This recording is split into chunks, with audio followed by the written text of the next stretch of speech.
Deuxième épisode à présent de notre feuilleton de la semaine consacré au renouveau du cidre. Illustration ce midi avec la maison Héroux, l'une des valeurs sud du cidre cotentin, à Auvers dans la Manche. Rémi Mauger et Cyril Duponchel. Une certaine effervescence. Comme toutes les cidreries, la maison Héroux est en plein boom.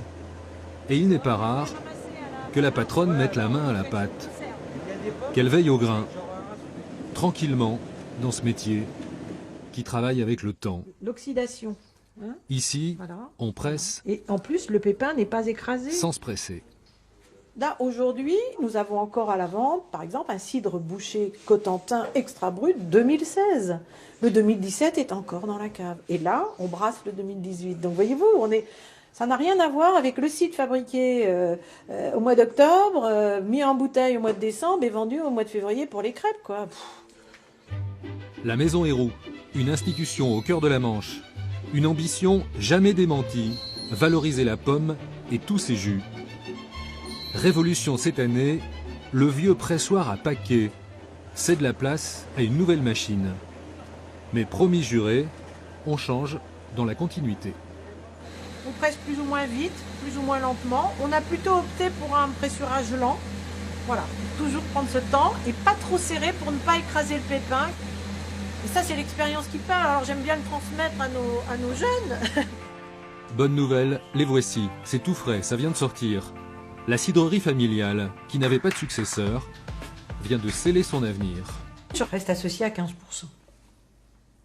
Voilà, ça c'est des nouveaux, anciens. Succession en marche avec 3 jeunes entrepreneurs, originaires du Cru et dûment expérimentés. Ils se sont déjà réalisés voilà, dans leurs activités professionnelles, notamment dans l'univers du vin. Donc ils comprennent tout à fait bien aussi ce côté production, transformation, avec son volet indispensable, la commercialisation. C'est dire si elle s'attend à quelques toilettages. Les choses vieillissent assez vite aussi, donc le monde bouge, les générations passent, je pense qu'il faut un regard neuf. Et voilà, on va bien voir. Et ça lui va bien à cette femme qui depuis toujours se bat contre les clichés entourant le cidre. Pour elle, l'essentiel est dans la bouteille. Elle aimerait par exemple cultiver les millésimes. Et il y a certainement à travailler dessus et à comprendre ce qui se passe avec le vieillissement, chose qu'on n'a pas eu l'habitude de faire. Il peut y avoir des cidres de garde, surtout quand on est dans des grands crus, parce que je prétends que le cidre Cotentin est un grand cru. Elle fut la chef de file de l'appellation d'origine conquise en équipe, avec la poignée de producteurs du Cotentin. Une AOC à faire fructifier.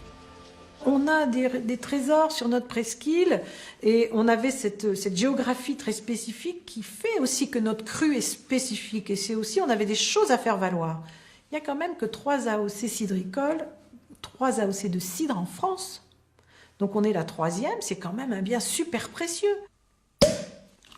Brut ou extra brut, avec un peu d'amertume, ce sont ces signes distinctifs. Mais par ici depuis toujours, on dit ça autrement. Franc, net, sans arrière-goût, sans mauvais goût, dret en goût, il est droit.